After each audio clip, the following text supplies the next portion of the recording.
Well, Rock Point, thanks for coming and joining me tonight. I really appreciate you taking the time to come together from wherever you are.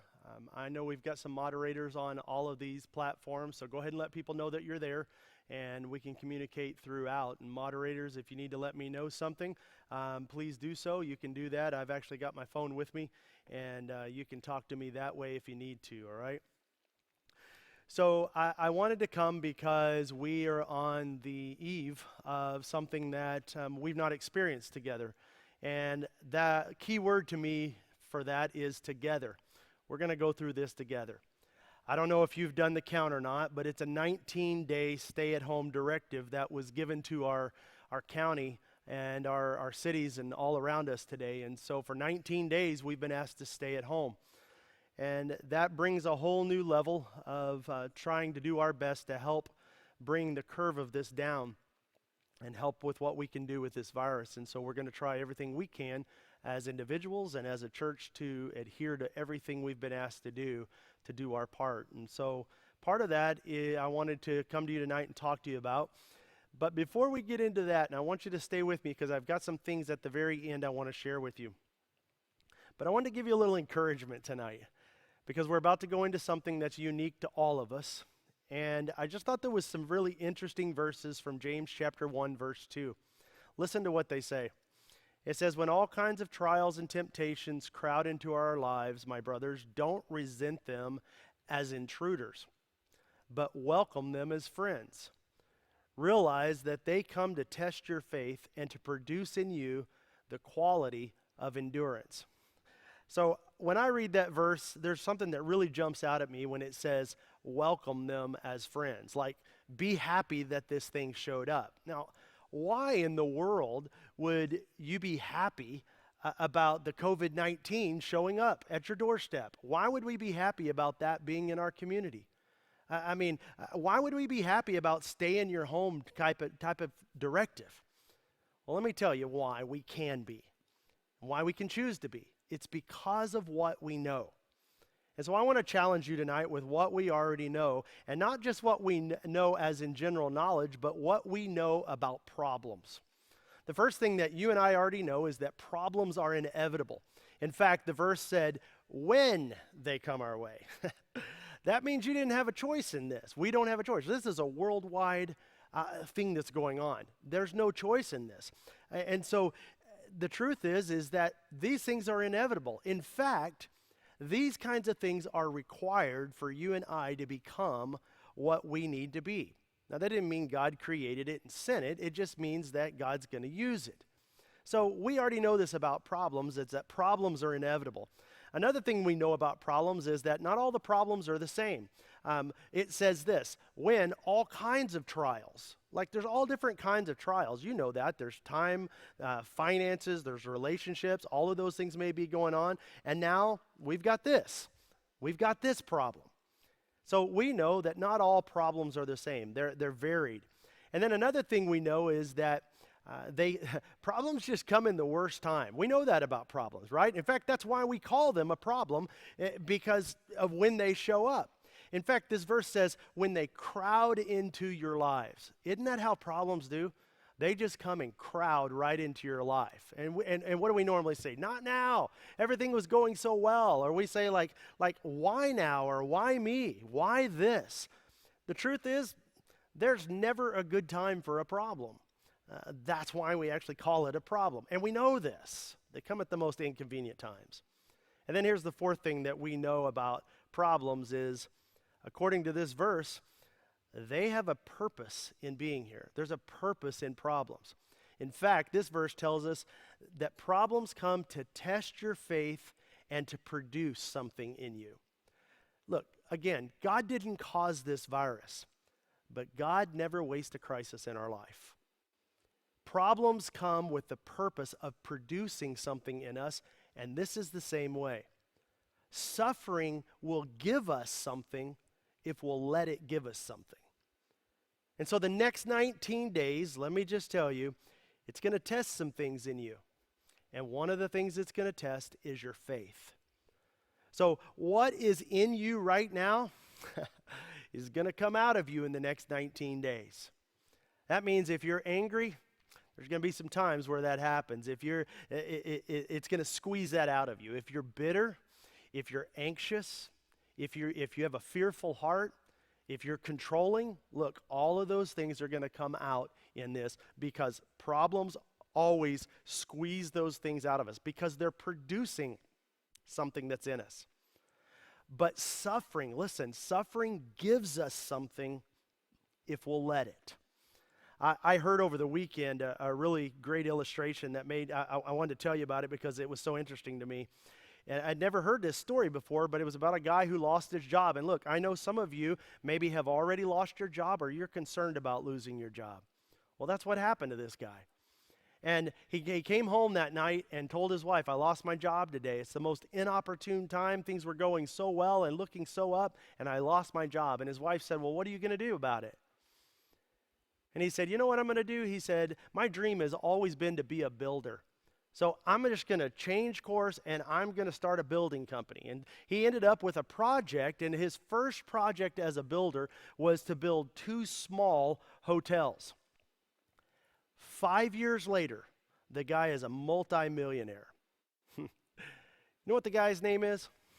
It's Wallace Johnson. You know who Wallace Johnson is? Probably not, but you'll know this. He's the founder of Holiday Inn. Because suffering sometimes gives us something if we'll just let it. In fact, Wallace Johnson said, if I could find the guy who fired me, I'd go back and thank him because it gave me something I never, ever would have ever had. And so what we want to do as a church is to help you as we go through this time, because we know this time is going to squeeze all of us, and it's inconvenient, and it's tough, and we're all going to struggle as we go through it. And what's in us is going to come out. And so what we want to do as a church is we told you we'll be there to help you, and we want you to grow spiritually. So what we want to do is we want to help infuse some new things into you as we go through this, and we want to help. This is an opportunity to grow as we go into our homes. Such an amazing opportunity if we'll see it as an opportunity. Now, I want to bring to you 3 ways that we're going to start helping you. One of those we're going to start actually tonight, and I'll tell you about that in a minute. But 3 specific ways that we want to help starting immediately, and then a couple of them tomorrow. And then I want to give you an idea for your family to start the day tomorrow, to start this 19 days of staying at home. Now, here's 3 ways we want to help. First of all, we were so thankful today for our government officials who left in this order. Section 11 tells us that we can still broadcast religious services to you.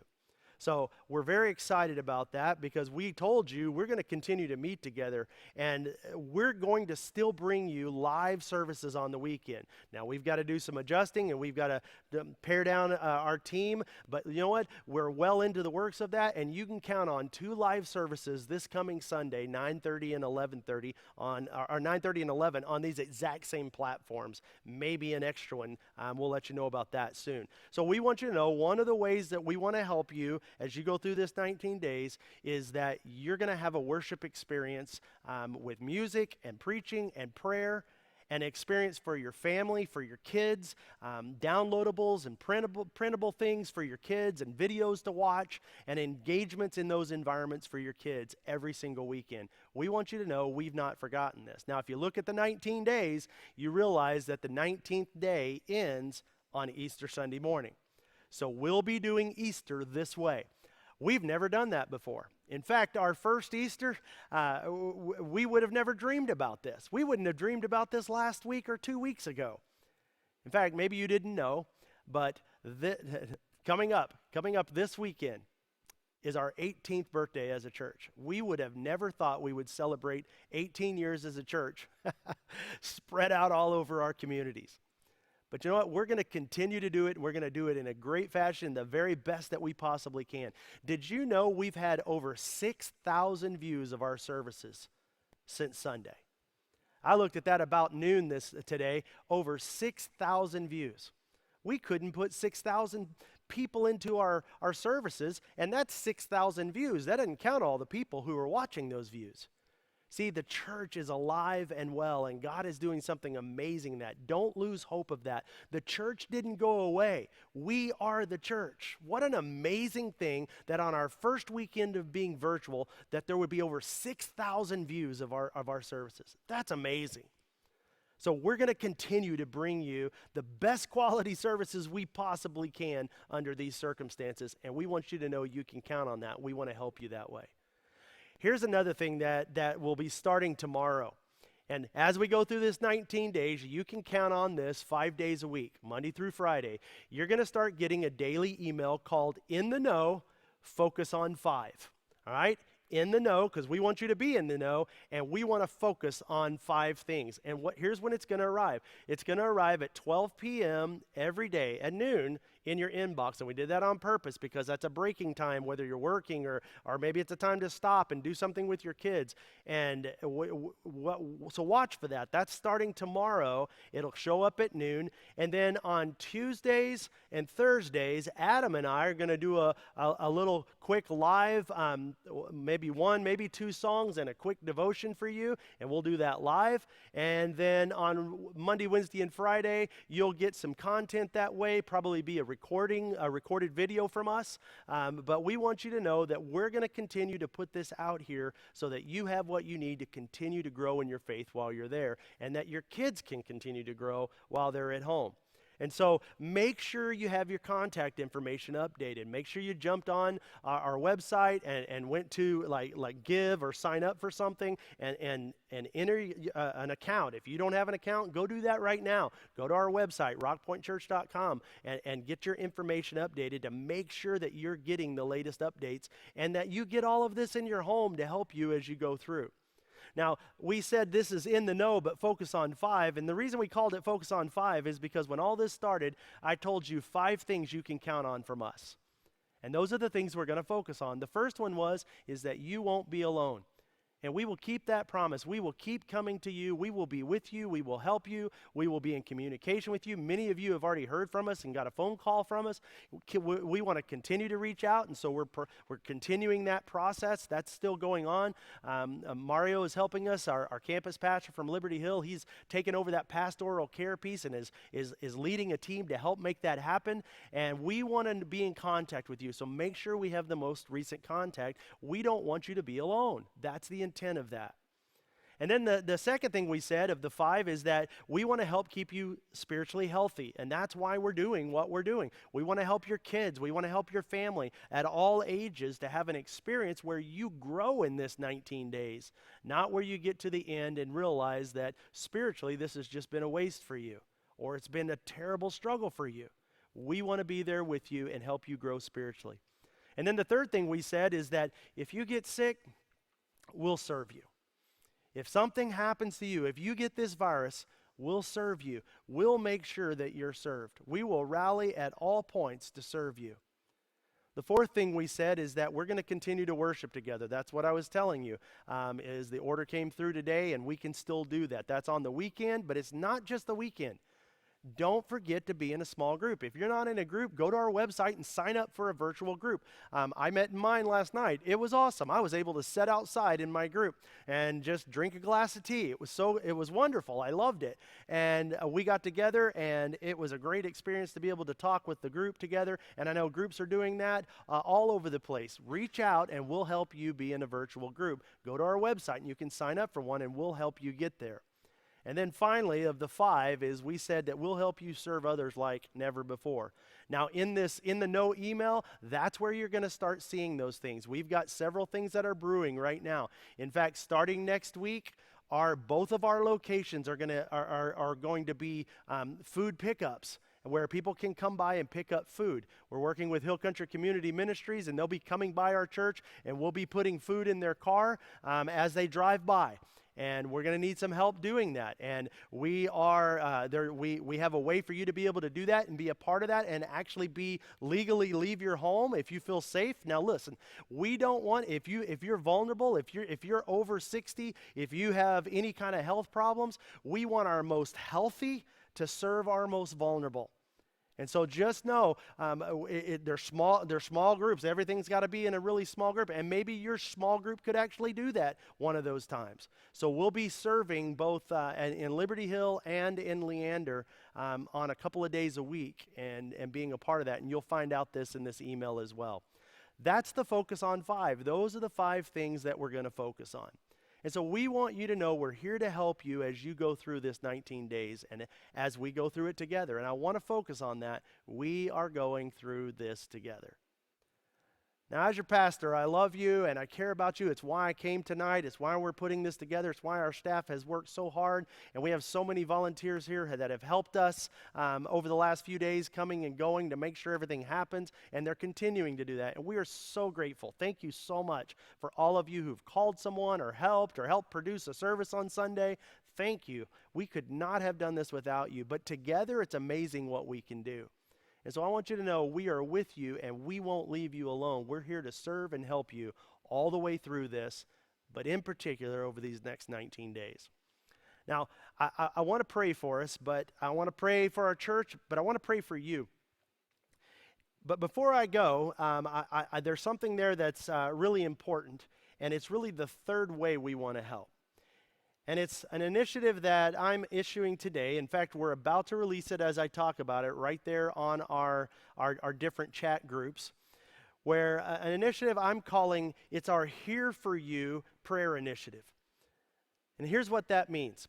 Here For You means this, that sometimes when you're feeling a little anxious and sometimes maybe when you're feeling a little fearful or overwhelmed, sometimes just writing out what's troubling you and what's bothering you really helps a lot. And then maybe it might help you also to know that if you wrote it out, that there would be a team of people who are ready tonight and who stand by ready to begin praying for you. So we do this on the weekends through a connection card, and last weekend digitally through those connection cards. Now we're opening that up, a Here For You prayer initiative that we'll pray for you anytime, and that's how you communicate to us. And so moderators, go ahead and list those links and get those out there if you haven't already.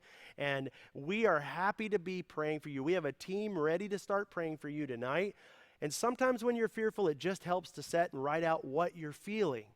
And when you do, if you'll do that through this particular form that we're posting right now, we have people that we will start praying for you, and we're going to just start praying every day for every person who decides, look, I'm feeling this, and I could just use some prayer right now. We'll be there to pray for you, and that's starting right now.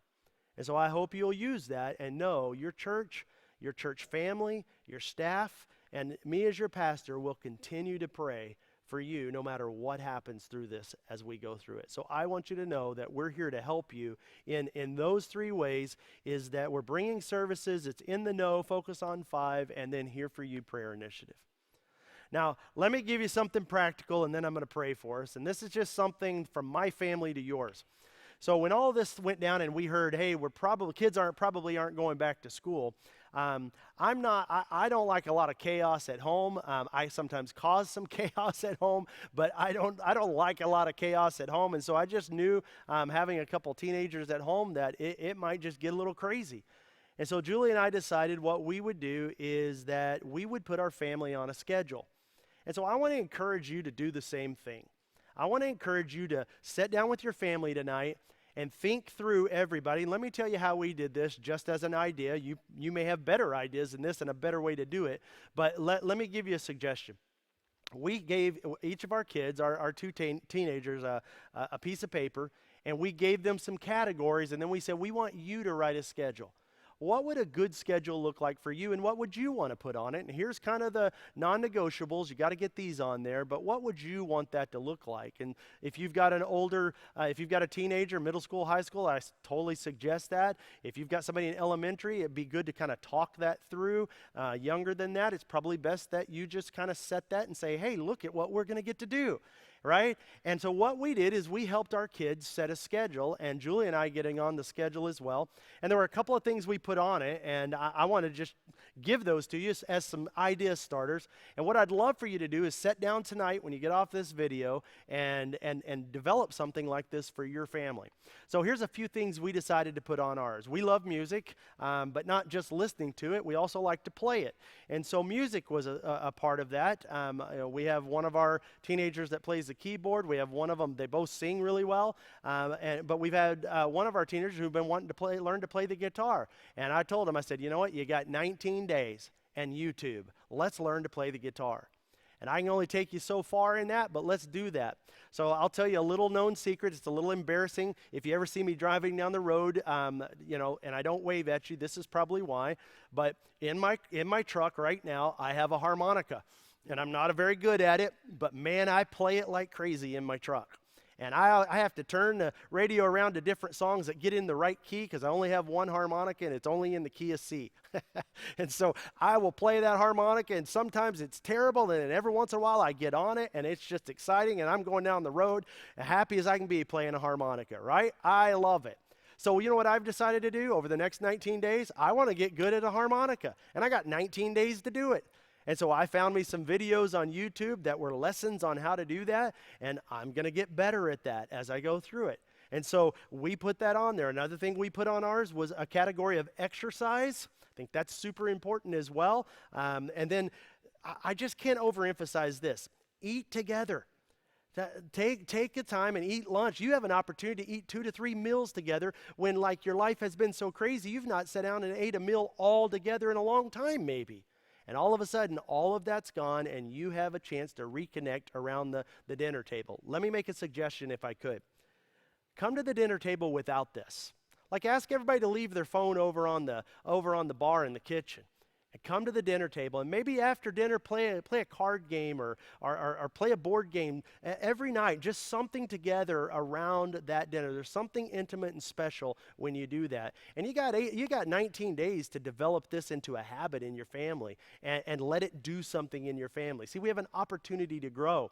Another category we said is read together. I've got a book I've been wanting to read to these two kids for a long time, and I'm literally going to out loud read it chapter for chapter. It's just a great book, and I want them to hear it, and we're kind of excited about reading that together.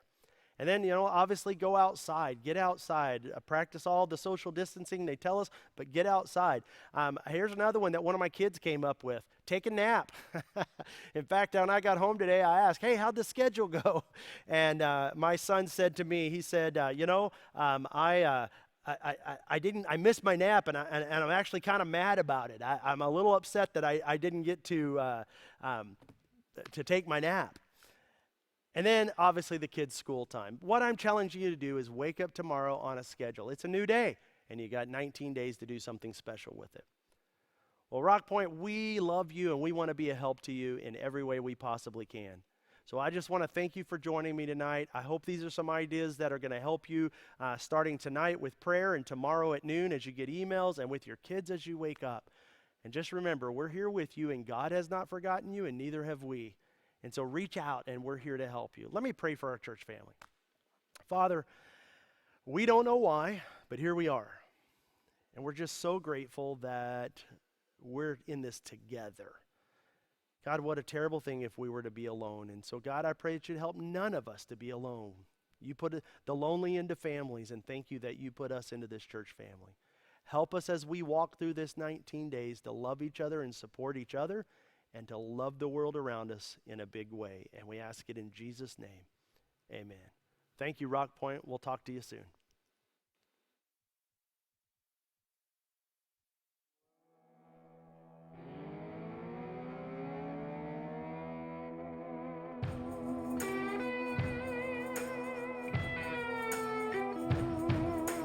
I've been sleeping in the garden.